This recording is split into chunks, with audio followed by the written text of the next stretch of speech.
Hello everyone, स्वागत है आप सभी का आपके अपने यूट्यूब चैनल परीक्षा हॉल 24/7 पे। दोस्तों, आज हम झारखंड सामान्य ज्ञान में प्रागैतिहासिक काल में झारखंड पर चर्चा करेंगे, यानी कि prehistoric age of Jharkhand के बारे में चर्चा करेंगे। और यकीन मानिए, आप आने वाले समय में झारखंड के किसी भी कॉम्पिटिटिव एग्जाम्स में बैठने जा रहे हैं, चाहे वो जेपीएससी हो, जेएसएससी हो, आपसे इस टॉपिक से रिलेटेड एक भी प्रश्न नहीं छूटेगा और ना कोई कंफ्यूजन रहेगा। तो चलिए आज के वीडियो को स्टार्ट करते हैं। पहले हम इसे डिटेल में कवर करेंगे और उसके बाद इससे रिलेटेड जो भी एमसीक्यू होंगे उसको भी देखेंगे। बहुत कम समय में हम इसे कवर करेंगे, तो वीडियो को एंड तक देखिएगा। चलिए, देखिए, बात करें प्रागैतिहासिक काल की, तो जब हम आपको इंडियन हिस्ट्री करवाएंगे, कवर करवाएंगे, चाहे जेएसएससी, जेपीएससी या फिर अन्य एग्जाम के लिए, तो वहां पर आप लोगों को ये बात ऐसे पता भी होगा कि इतिहास को 3 पार्ट में बांटा जाता है। उसको उसके साक्ष्यों के हिसाब से, उसके एविडेंसेस के हिसाब से इतिहास को 3 पार्ट में बांटा जाता है। एक तो आपका सबसे शुरुआत का होता है प्रागैतिहासिक काल, यानी कि प्री हिस्टोरिक एज। उसके बाद आता है आपका आद्य ऐतिहासिक काल, यानी कि प्रोटो हिस्टोरिक एज, और एक आपका होता है ऐतिहासिक काल। तो हम देखने जा रहे हैं प्रागैतिहासिक काल के बारे में। इसे हम पाषाण कालीन सभ्यता भी कहते हैं, यानी कि stone age civilisation. Prehistoric age, इसे पाषाण कालीन सभ्यता, क्योंकि उस समय के जो लोग थे वो अपने रहने के लिए या फिर अपने जीवनी जीने के लिए पत्थरों के औजार बनाते थे, शिकार करते थे, कहीं पर कंदरा खो में छिप कर रह जाते थे और इस प्रकार से वो अपना जीवन यापन करते थे। तो पत्थरों से औजार बनाकर रहते थे, इसीलिए पाषाण कालीन सभ्यता यानी कि स्टोन एज सिविलाइजेशन कहा गया। और प्रागैतिहासिक काल के बारे में आपको अगर कुछ जानना है तो उसके लिए किसी भी प्रकार का लिखित साक्ष्य यानी कि रिटेन एविडेंस मौजूद नहीं है, क्योंकि उस समय के लोग लिखेंगे क्या ही, है ना? आप तो पता ही होगा कि वो क्या ही लिख देंगे, ठीक है? तो रिटेन एज कुछ भी उस समय का लिखित साक्ष्य नहीं है। हाँ, हमें उस समय की जानकारी अगर जो भी हमें मिली है तो बस पुरातात्विक साक्ष्य, यानी कि खुदाई के बाद या फिर कहीं-कहीं से कुछ औजार मिल गए, हड्डी मिल गया मानव के, जानवरों के, तो उससे हमें पता चला है, ठीक है? तो पुरातात्विक साक्ष्य ही उस समय के उपलब्ध हैं उसकी जानकारी के लिए। अगर बात करें स्टोन एज यानी कि पाषाण काल को, तो प्रारंभ यानी कि जब से शुरुआत हुई उससे 1000 ईसा पूर्व को यहाँ पर झारखंड में पाषाणकालीन सभ्यता में रखा गया। याद रखिएगा, प्रारंभ से लेकर के, यानी कि शुरुआत से लेकर 1000 ईसा पूर्व को तक को पाषाणकालीन सभ्यता में रखा गया। और पाषाणकालीन सभ्यता यानी कि प्रागैतिहासिक काल को 3 भागों में यहाँ पर बांटा गया है। देखिए, एक आपका है पूरा पाषाण युग, यानी कि सबसे पहले का पाषाण काल, ठीक है?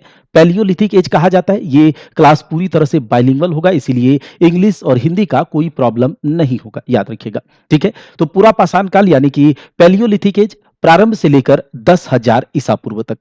मध्य पाषाण काल यानी कि उसके बाद का काल, तो मीजोलिथिक एज 10,000 ईसा पूर्व से 5500 ईसा पूर्व तक। और नवपाषाण युग यानी कि नियोलिथिक एज 5500 ईसा पूर्व से 3000 ईसा पूर्व और उसके बाद तक को इस तरह से बांटा गया है पाषाणकालीन सभ्यता को 3 पार्ट में।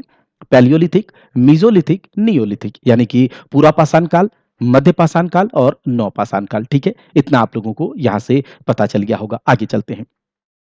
अगर बात करें पूरा पाषाण काल की, तो जैसा कि आप फिगर में देख सकते हैं कि उस समय के लोग जो थे, पूरा पाषाण काल के समय के लोग जो मानव थे, वो क्या थे? आखेटक थे, यानी कि शिकारी थे और केवल शिकार करके ही भोजन को इकट्ठा करते थे, ठीक है? जैसे आप देख रहे होंगे, शिकार कर रहे हैं ये लोग, तो शिकारी थे और शिकार करके भोजन इकट्ठा करते थे और उस प्रकार से वो वहाँ पर खाना खाते थे।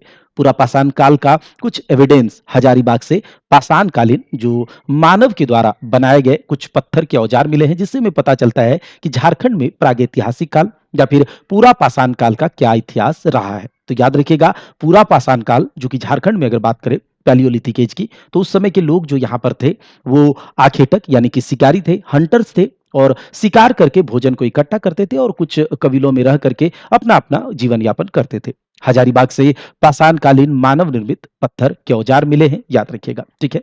अब देखिए मध्य पाषाण काल यानी कि मीजोलिथिक एज। मध्य पाषाण काल यानी कि पूरा पाषाण काल के बाद का समय और इस काल में पशुपालन की शुरुआत झारखंड में हो चुकी है। मध्य पाषाण काल में याद रखिएगा कि पशुपालन यानी कि animal husbandry has started in this period. कब? तो मीजोलिथिक एज में, याद रखिएगा। उसके बाद न्यू स्टोन एज यानी कि नवपाषाण काल। और नवपाषाण काल आते-आते लोगों को खेती के बारे में जानकारी हो गई, ठीक है? उन्होंने कुछ ज़मीन साफ़ किया, ठीक है? औज़ार वग़ैरह बनाए और उसके बाद खेती करना स्टार्ट कर दिया। तो नवपाषाण काल आते-आते न्यू स्टोन एज में इस काल में कृषि की शुरुआत हो चुकी थी, यानी कि agriculture had started in this period. इस काल में आग का उपयोग तथा कुंभकारी, जो कुम्हार होते हैं, जो बर्तन वगैरह बनाते हैं, तो कुंभकारी का भी प्रारंभ हो चुका था। ठीक है। और छोटा नागपुर, चूंकि आप जानते होंगे झारखंड को तो छोटा नागपुर हम कह सकते हैं, ठीक है, क्योंकि बहुत बड़ा भूभाग है। छोटा नागपुर, उत्तरी छोटा नागपुर, दक्षिणी छोटा नागपुर में भी बांट दिया गया है। इस तरफ संथाल परगना है। ठीक है, ये सब आपको पता ही होगा। आपका पलामू प्रमंडल, कोल्हान प्रमंडल, तो 5 प्रमंडल हैं और 24 जिले हैं। ये बात तो अभी के समय की अगर बात करें तो छोटा नागपुर से इस काल के 12 हस्त कुठार मिले हैं। याद रखिएगा, नवपाषाण काल के समय के छोटा नागपुर से इस काल के मतलब जो नवपाषाण काल के छोटा नागपुर से 12 हस्त कुठार मिले हैं, यानी कि हैंड एक्सेस मिले हैं। ठीक है, याद रखिएगा। तो 12 hand axes of this period have been found from Chota Nagpur. तो क्या आपको याद रखना है, प्रागैतिहासिक काल एक ऐसा काल जिसमें कि ऐतिहासिक जानकारी के लिए किसी भी प्रकार का लिखित साक्ष्य नहीं है, कोई कुछ लिख करके नहीं रखा है। आपको अगर उसके बारे में जानकारी मिली है तो बस और बस पुरातात्विक साक्ष्यों से, कुछ औजारों से, खुदाई से मिले हुए कुछ बर्तन से, या फिर जो भी है खुदाई से जो भी पुरातात्विक साक्ष्य है, उससे उसे 3 पार्ट में बांटा गया, पूरा पाषाण काल, मध्य पाषाण काल और नवपाषाण काल। ठीक है, याद रखिएगा इतना बात। अगला देखते हैं। देखिए, बात करें नवपाषाण युग के बाद क्या होता है कि लोग धीरे धीरे मेटल्स के बारे में जाने। और सबसे पहला, देखिए, पाषाण काल में क्या था कि पत्थरों से औजार बनाते थे, और जब पाषाण के बाद जो सबसे पहला मेटल, सबसे पहली धातु के बारे में जानकारी प्राप्त होती है तो वो तांबा था। तो चूंकि पत्थर से ये औजार बना रहे थे और इसे प्राप्त पता चला किसके बारे में, तांबे के बारे में, तो तांबा और पत्थर मिलाकर ये औजार बनाने लगे। ठीक है, तांबा और पत्थर मिलाकर औजार बनाना शुरू किया, और उस समय के काल को, जिस समय की ये लोग तांबे और पत्थर को मिला करके औजार बनाने लगे, शिकार करने लगे और क्या बोलते हैं, अपना जीवन यापन करते थे, तो उस समय के काल को कहा गया ताम्र पाषाण काल, यानी कि चेल्कोलिथिक एज। याद रखिएगा, चेल्कोलिथिक एज। अब उसके बाद क्या होता है, तांबे के बाद कांसे का ये इन्होंने खोज करा, तो उस समय के जो भी कांसे से या फिर ब्रोंज से जो औजार बनाकर ये लोग अपना जीवन यापन करते थे, या फिर कांस के बारे में इसको जानकारी हुई, ब्रॉन्ज के बारे में, तो उसे ब्रॉन्ज एज कहा गया, यानी कि कांस्य युग। और फिर आगे चल करके इन्हें लोहे के बारे में जानकारी प्राप्त होता है, आयरन एज। ठीक है, तो लोहे के बारे में, लोहे के औजार वगैरह बनाने लगे, तो इसे आयरन एज कहा गया। ठीक है, इतना आपको जानकारी हो गया होगा। चलिए, अब देखिए, झारखंड में ये सब डायरेक्ट क्वेश्चन पूछे जाते हैं, और जितना करवा दिया जाता है आप उतना ध्यान रखिएगा। ठीक है, और इसके पीडीएफ को अगर आपको डाउनलोड करना है तो परीक्षा हॉल 24/7 के टेलीग्राम चैनल से जुड़ जाइएगा, और वहां से आपको पीडीएफ प्रोवाइड करा दिया जाएगा। और भी कुछ सब्जेक्ट हैं, जैसे कि साइंस हो गया, जनरल नॉलेज हो गया, कंप्यूटर हो गया, रीजनिंग हो गया, इन सब का भी क्लासेस अब जल्दी ही आप लोगों को मिलने जा रहा है। ठीक है, और रेलवे के लिए साइंस जो है, अगर आप लोग रेलवे की तैयारी कर रहे हैं और रेलवे का जो है वैकेंसी का इंतजार कर रहे हैं, तो रेलवे का कंप्लीट साइंस, यानी कि बेसिक से लेकर एडवांस तक, जिससे रेलवे में आप साइंस में अगर 100 में से 95% करके आएंगे तो उस तरह का कंटेंट आपको रेलवे के साइंस के लिए भी मिलेगा। ठीक है, चलिए, तो झारखंड में ताम्रपाषाण युगीन संस्कृति का केंद्र बिंदु क्या है, सिंहभूम। याद रखिएगा, ताम्रपाषाण यानी कि चेल्कोलिथिक कल्चर का जो फोकल पॉइंट, केंद्र बिंदु कौन सा था, तो सिंहभूम था। याद रखिएगा, ताम्रपाषाण युग के बाद आया कॉपर एज, यानी कि तांबा युग, ताम्र युग। ठीक है, जिसमें सभी उपकरण या औजार तांबे से बनाने जाने लगे। ठीक है, असुर, याद रखिएगा, जनजातियों में असुर, बिरजिया, बिरहोर जनजातियां जो थी वो तांबे से उपकरण बनाते थे। याद रखिएगा, कौन सी जनजातियां झारखंड में, असुर, बिरजिया, बिरहोर जनजातियां तांबे से उपकरण बनाते थे। Asur, Birjia, Birhor tribes used to make tools from copper. Hazaribagh के बाहर गंडा से 49 तांबे की खानों के अवशेष मिले हैं। याद रखिएगा, बहुत इंपॉर्टेंट है, हजारीबाग के 12 गंडा से 49 तांबे के खानों के अवशेष मिले हैं। Remains of 49 copper mines have been found from Baharagora outside हजारबाग। ठीक है, याद रखिएगा।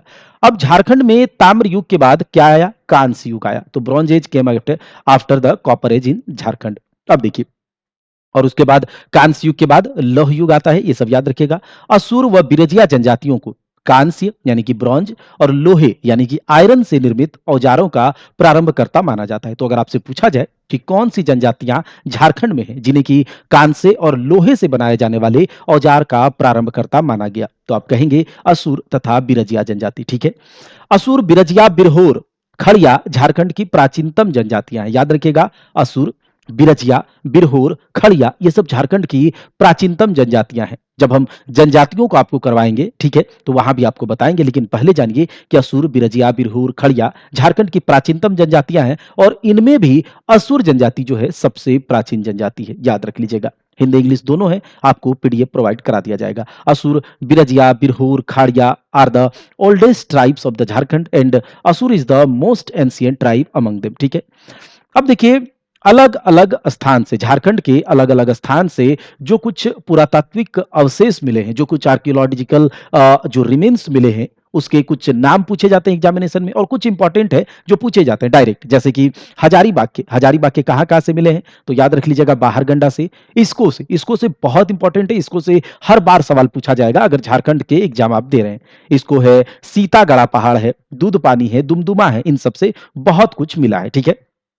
चलिए, तो हजारीबाग के बाहरगंडा से याद रख लीजिएगा, हजारीबाग के बाहरगंडा से तांबे के 49 खानों के अवशेष मिले हैं, यानी कि रिमेन्स ऑफ 49 कॉपर माइन कहां से मिला है? तो ये आपका हजारीबाग है। मैंने आपको टोटल जब थ्योरी क्लास करवाया था शायद ज्योग्राफी के झारखंड की ज्योग्राफी का, तो उसमें कौन सा जिला कहां पर है, कौन सा प्रमंडल किधर है, पूरे जिलों को, उसके स्थिति को सब कुछ याद कराया था। छोटा नागपुर, उत्तरी छोटा नागपुर, दक्षिणी छोटा नागपुर, पलामू प्रमंडल, ठीक है, पलामू प्रमंडल आपका, ये आपका संथाल परगना, ठीक है, कोल्हान प्रमंडल और उत्तरी छोटा नागपुर और दक्षिणी छोटा नागपुर। तो 5 प्रमंडल है, 24 जिले हैं, याद रख लीजिएगा। और इसमें से ये जो आपका हजारीबाग है, हजारीबाग के बाहरगंडा से तांबे के 49 खानों के, कितने? तांबे के, कॉपर के 49 खानों के अवशेष मिले हैं। लूपगढ़ी के बारे में बात करेंगे। अब देखिए, इसको हजारीबाग के इसको से क्या-क्या मिला है? याद रख लीजिएगा, डायरेक्ट एग्जाम में पूछा जाता है। हजारीबाग के इसको से खुला सूर्य मंदिर, शैल चित्र दीर्घा यानी कि पत्थरों पर बनाए गए अलग-अलग चित्रकारी, ठीक है, जो कि उस समय के लोग किया करते होंगे, ठीक है। नक्षत्र मंडल मिला है, अंतरिक्ष यान का चित्र मिला है, अंतरिक्ष मानव के चित्र मिले हैं और बर्फ आयु की यानी कि आइस एज की गहरी भूमिगत गुफा भी हजारीबाग के इसको से मिला है। याद रखिएगा, हजारीबाग के सीतागढ़ा पहाड़ से क्या-क्या मिला है? तो 6ठी शताब्दी के बौद्ध मठ के अवशेष कहां से मिला है? हजारीबाग के सीतागढ़ा पहाड़ से। 6ठी शताब्दी के बौद्ध मठ के अवशेष कहां से मिले हैं? हजारीबाग के सीतागढ़ा पहाड़ से। बुद्ध की 4 आकृति से युक्त एक स्तूप मिला है, जिससे पता चलता है कि यहाँ पर बौद्ध धर्म का बोलबाला रहा होगा। काले भूरे बलवा पत्थर की सुंदर स्त्री की प्रतिमा मिली है कहां से? हजारीबाग के सीतागढ़ा पहाड़ से। और चीनी यात्री फाहियान के द्वारा भी इसका उल्लेख मिलता है हजारीबाग के सीतागढ़ा पहाड़ की। तो हजारीबाग के इसको से क्या-क्या मिला? सूर्य मंदिर इंपॉर्टेंट है, याद रखिएगा। शैल चित्र दीर्घा यानी कि पत्थरों पर बनाए गए चित्र का एक पूरा ये कलेक्शन, ठीक है। नक्षत्र मंडल मिला है, अंतरिक्ष यान है, अंतरिक्ष मानव है और बर्फ आयु की गहरी भूमिगत गुफा। उसके बाद सीतागढ़ा पहाड़ से क्या-क्या मिला? तो देख लीजिएगा। और इंपॉर्टेंट है, ये याद रखिएगा कि दूध पानी, हजारीबाग के दूध पानी से 8वीं शताब्दी के कुछ अभिलेख प्राप्त हुए हैं और दुमदुमा से एक शिवलिंग प्राप्त हुआ। ये सब हजारीबाग से प्राप्त हुआ है, ठीक है। तो इसे पूछा जाता है डायरेक्ट एग्जाम में, याद रखिएगा। अब पूछा जाएगा कि लूपगढ़ी से, झारखंड के लूपगढ़ी से कब्रगाह के अवशेष मिले हैं, यानी कि ब्यूरियल रिमेन्स मिला है झारखंड की लूपगढ़ी से और कब्रगाह से ही, यानी कि जो आपकी सेमेट्री है वहां से तांबे के आभूषण और पत्थर के मनके प्राप्त हुए हैं। यानी कि जो झारखंड का पूछा जाएगा कि कहां से, झारखंड के किस स्थान से कब्रगाह के अवशेष यानी कि ब्यूरियल रिमेन्स मिला है, या फिर कॉपर ऑर्नामेंट्स या फिर स्टोन बीड्स यानी कि आप तांबे के आभूषण और पत्थर के मन के झारखंड के किस स्थान से मिला है? तो याद रखिएगा लूपगढ़ी से, ठीक है। अब देखिए, ये देखिए, हिरन, भैंसा आदि पशुओं के शिकार के चित्र प्राप्त हुए हैं भवनाथपुर, गढ़वा का भवनाथपुर से। प्रागैतिहासिक काल की गुफाएं पर एवं उसके शैल चित्र पत्थरों पर अलग अलग प्रकार के चित्र आपने देखे होंगे, हिस्ट्री में कभी देखा होगा आपने या एनसीईआरटी की बुक्स वगैरह में, कि पत्थरों पर क्या करते थे उस समय के लोग, चित्र वगैरह बनाते थे, चित्रकारी करते थे बैठे बैठे, ठीक है। तो गढ़वा के भवनाथपुर से हिरन, भैंसा इन सब पशु का जो शिकार का चित्र मिला है और प्रागैतिहासिक काल यानी कि प्री हिस्टोरिक एज का गुफा का शैल चित्र मिला है गढ़वा के भवनाथपुर से। उसके बाद पलामू के पांडु से 4 पाए वाली पत्थर की चौकी मिली है और इस 4 पाए वाली पत्थर की चौकी को पटना संग्रहालय में सुरक्षित रखा गया है। तो पलामू के पांडु से 4 पाए वाली पत्थर की चौकी मिली है। पलामू प्रमंडल से तीनों पाषाण कालों के औजार मिले हैं, याद रख लीजिएगा। पलामू प्रमंडल से तीनों पाषाण काल, देखिए झारखंड में पूरा पाषाण काल यानी कि जो आपका पूरा पाषाण काल, मध्य पाषाण काल और आपका जो नव पाषाण काल है, न्यू स्टोन एज है, इन सबके एविडेंस आपको झारखंड में देखने को मिलता है। इसीलिए प्रागैतिहासिक काल से क्वेश्चन बनता है, एक दो क्वेश्चन बन जाता है, ठीक है। तो देखिए पलामू प्रमंडल के तीनों पाषाण काल के औजार मिले हैं पलामू प्रमंडल से, और सिंहभूम के बारूदी से पत्थर का हथौड़ी, मिट्टी का मटका, ये सब मिला है, याद रखिएगा, ठीक है। तो अभी क्वेश्चन भी इसके देखेंगे।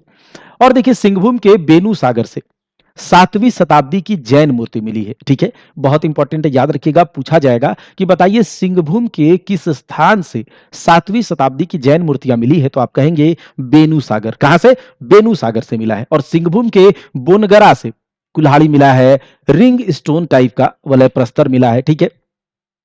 उसके बाद जो मुरद से तांबे की सिकड़ी, कांसे की ऊँगठी, ये सब मिला है। सिंहभूम के बाना घाट से 9 पाषाण कालीन पत्थर मिला है, काले रंग का मृदभांड मिला है, ठीक है। लोहरदगा से कांसे का प्याला मिला है, और नामकुम रांची का जो नामकुम है, वहां से बाण के फलक प्राप्त हुए हैं। तो ये एक बार रिवाइज कर लीजिए क्या-क्या है। देखिए हजारीबाग के बाहर गंडा से तांबे के 49 खान के अवशेष मिले हैं। लूपगढ़ी से कब्रगाह के अवशेष, कब्रगाह से तांबे के आभूषण व पत्थर के मनके प्राप्त हुए। हजारीबाग के इसको से खुला सूर्य मंदिर, याद रखिएगा, शैल चित्र दीर्घा, इतना याद रखना है। हजारीबाग के सीतागढ़ा पहाड़ से 6ठी शताब्दी के बौद्ध मठ के अवशेष प्राप्त हुए हैं। बुद्ध की 4 आकृति से युक्त एक स्तूप मिला है, ठीक है, ये सब याद रखिएगा। हजारीबाग के दूध पानी से 8वीं सदी के अभिलेख मिले हैं, और दुमदुमा से शिवलिंग मिला है, ठीक है। और ये भवनाथपुर, गढ़वा के भवनाथपुर से, पलामू के पांडु से, और उसके बाद जो लातेहार में पलामू किला भी पड़ता है, वहां से बुद्ध की भूमि स्पर्श करती हुई मुद्रा में एक मूर्ति भी मिली है, ठीक है। उसके बाद ये देखा हमने सिंहभूम के बोनगरा से कुल्हाड़ी, वलय प्रस्तर यानी कि रिंग स्टोन मिला है। सिंहभूम के बेनू सागर से 7वीं शताब्दी की जैन मूर्तियां मिली है। सिंहभूम के बाना घाट से 9 पाषाण कालीन पत्थर, काले रंग का मृदभांड वगैरह मिला है। वहीं पर लोहरदगा से कांसे का प्याला, नामकुम से बाण के फलक मिले हैं। अब कुछ एमसीक्यू यहां से देख लेते हैं, ठीक है, क्योंकि ये छोटे-छोटे टॉपिक हैं। जब हम लोग जब झारखंड के इतिहास में और भी बहुत बड़े-बड़े टॉपिक हैं, उसको करेंगे। ये सब छोटे-छोटे टॉपिक हैं, जल्दी इसको करेंगे। और इसके बाद जो है आपको एक दिन में 2 क्लास ज़रूर मिलेगा, ठीक है? कुछ ही दिनों में आपको एक दिन में 2 क्लास किसी और सब्जेक्ट का आप फीडबैक दे सकते हैं, अपना कमेंट देख सकते हैं कि आपको किस सब्जेक्ट का क्लास चाहिए। और रेलवे का एक स्पेशल क्लास आएगा, ठीक है? रेलवे का एक स्पेशल क्लास आएगा। तो अगर आप लोग चाहते हैं कि रेलवे में इस बार बहुत बम्पर वैकेंसी आएगी, और साइंस चूँकि उसमें बहुत तगड़ा पूछा जाता है, तो अगर आप चाहते हैं कि उसकी तैयारी करवाएँ, तो आप लोग ज़रूर कमेंट कीजिएगा, ठीक है? हजारीबाग जिले के किस स्थान से 49 खानों के अवशेष प्राप्त हुए हैं? दूधपानी से, लूपगढ़ी से, बाहरगंडा से, या फिर दुमदुमा से? तो ये सबके बारे में हमने बात करा, दूधपानी से, लूपगढ़ी से, बाहरगंडा से, या दुमदुमा से। तो आप जानते होंगे, अभी हमने कहा कि बाहरगंडा से, हजारीबाग के बाहरगंडा से, दुमदुमा से तो शिवलिंग प्राप्त हुआ है, दूधपानी से 8वीं शताब्दी के अभिलेख प्राप्त हुए, ये सब अभी हमने देखा। लूपगाड़ी से कब्रगाह के अवशेष मिले हैं, और कब्रगाह से ही तांबे और पत्थर के कुछ आभूषण और मनके प्राप्त हुए हैं, ये सब अभी हमने देखा था। लेकिन बाहरगढ़ा से क्या 49 खानों के अवशेष प्राप्त हुए हैं, ठीक है। अब देखिए, कांस्य युगीन औजारों का उपयोग सबसे पहले किस जनजाति ने किया था? Which tribe was the first to use bronze age tools? तो अभी हमने देखा था कि असुर जनजाति के लोगों को कहा जाता है कांस्य तथा अ, तांबे के औजार बनाने वाले प्रारंभकर्ता, ठीक है, तो असुर हो जाएगा। झारखंड के संबंध में निम्न में से कौन सा कथन असत्य है? विच of the following statement is incorrect regarding Jharkhand? यहाँ के वनों में आदिम जनजातियों का निवास था, बिल्कुल सही बात है, बिल्कुल था। प्राचीन काल में यहाँ नागवंशी, सिंह, चेर तथा रक्सेल राजाओं के अधीन स्वतंत्र राज्य का शासन किया गया, ये भी बिल्कुल सही है। और लंबे समय तक यह क्षेत्र बाहरी दुनिया से कटा हुआ था। और प्रागैतिहासिक काल में छोटा नागपुर क्षेत्र घनघोर वनों से आच्छादित था। बताइए इसमें कौन सा गलत हो जाएगा? तो अगर आप लोग सही से इसको पढ़े हैं, तो आप कह सकते हैं कि झारखंड जो है लंबे समय तक बाहरी क्षेत्र दुनिया से बिल्कुल नहीं कटा था। प्राचीन समय से ही झारखंड का अपना एक अलग इंपॉर्टेंस है, व्यापारिक रूप से, राजनीतिक रूप से, हर तरह से, ठीक है। ये बात आप लोग जानते होंगे, यूपी से भी, बिहार से भी, अगर कहीं आसाम जाना हो, या फिर ये व्यापारिक रूप से बहुत इंपॉर्टेंट क्षेत्र हुआ करता था। इसीलिए ये लंबे समय तक यह क्षेत्र बाहरी दुनिया से नहीं कटा था, ये गलत है, ठीक है। तो ऑप्शन सी हो जाएगा। अगला सवाल, ताम्रपाषाण काल में झारखंड का केंद्र बिंदु कौन सा था? Which place was the focal point of the Jharkhand during Chalcolithic period. अभी हमने इसके बारे में बात करा था, ये इसका सही जवाब होगा सिंहभूम, है ना। अगला सवाल देखिए, झारखंड की प्राचीनतम जनजाति कौन है? तो झारखंड की प्राचीनतम जनजाति है, सबसे प्राचीनतम जनजाति असुर जनजाति, ठीक है, याद रखिएगा। इसके पहले की क्लास हमने जो करवाए हैं वो भी आप लोग जरूर देख लीजिएगा। नवपाषाण काल में प्राप्त 12 हस्त कुठारों में से कितने हस्त कुठार छोटा नागपुर प्रदेश से पाए गए? Out of 12 hand tools hand axe found in the neolithic period, how many hand tools have been found in छोटा नागपुर रीजन? तो अभी हमने देखा था 12 हस्तकुठार छोटा नागपुर से मिले हैं, तो इसका सही जवाब हो जाएगा 12 प्रकार के, ठीक है।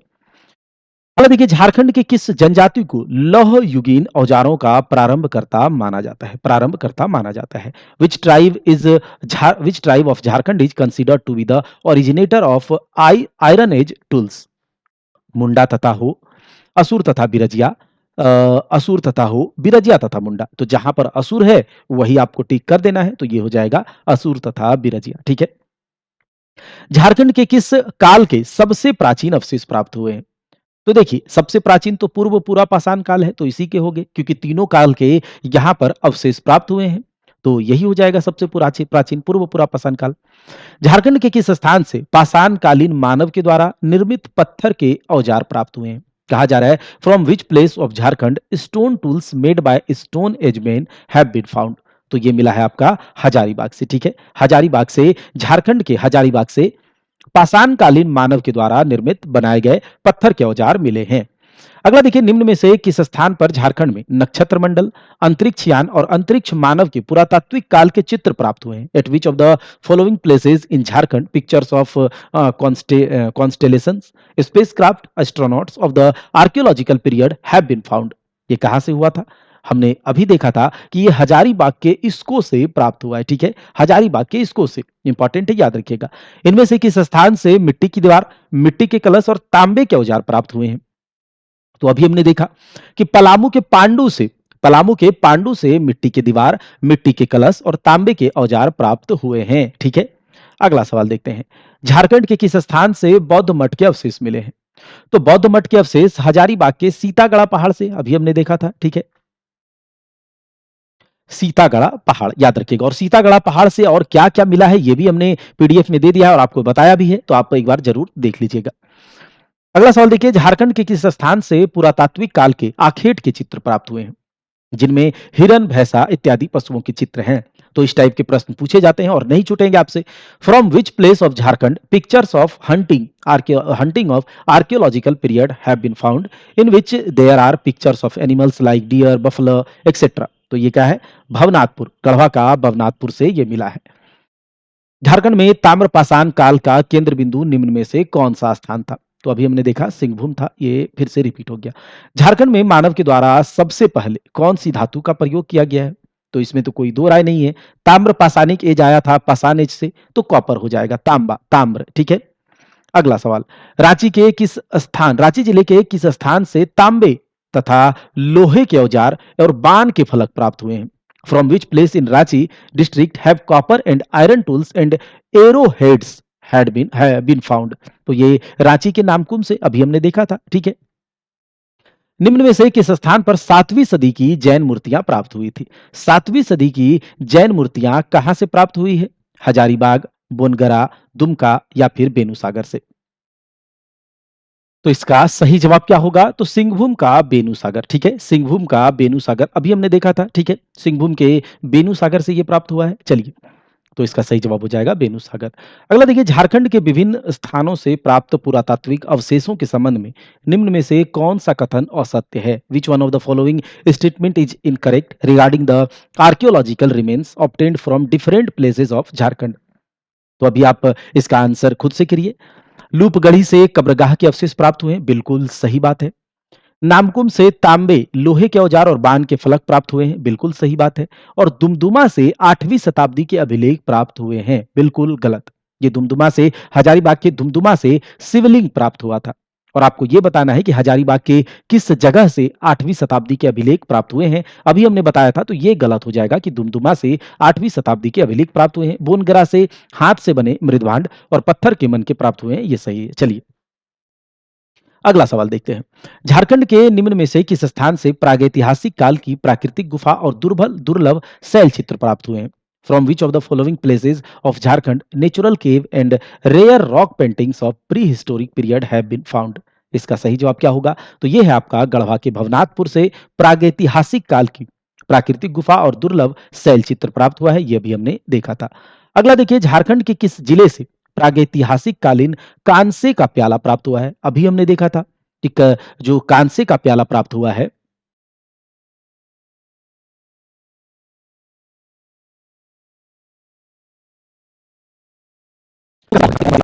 मिलेंगे। अगर आपने जो पीडीएफ है इसे आपको डाउनलोड करना है तो आप ज़रूर परीक्षा हॉल 24/7 के टेलीग्राम चैनल से ज़रूर जुड़ जाइएगा। वहाँ पर पीडीएफ अपलोड कर दिया जाएगा। साथ ही साथ जो है आगे कुछ ही दिनों में अब आपको साइंस के, ठीक है, कंप्लीट साइंस का वीडियो आप लोग को मिलेगा जिस तरह से आप चाहेंगे। उसके बाद आपको जो आपका जीके के लिए हिस्ट्री, पॉलिटी, ज्योग्राफी, इकोनॉमिक्स, साथ ही साथ जीके, साइंस, कंप्यूटर, रीजनिंग और एक आपका झारखंड जीके और एक जो हम झारखंड में अगर झारखंड के एग्जाम की आप तैयारी कर रहे हैं तो एक जो हम आपको सहायता देते हैं खोरठा में, ठीक है, पेपर में, लैंग्वेज पेपर में, तो उसकी भी फ्रेश तरीके से तैयारी कराई जाएगी। तो रेलवे के लिए अगर आप साइंस पढ़ना चाहते हैं तो जरूर से जरूर ज़्यादा से ज़्यादा दोस्तों में शेयर जरूर कीजिएगा, क्योंकि वो कंप्लीट साइंस जो है रेलवे का बहुत डिटेल में एक एक बेसिक से लेकर एडवांस तक हम यहाँ पर कंप्लीट करवाएंगे। ठीक है, तो मिलता है अगले क्लास में, तब तक के लिए जय हिंद, जय भारत। आप ज़रूर कमेंट और फीडबैक दीजिएगा कि आपको और कौन-सा वीडियो चाहिए, ठीक है?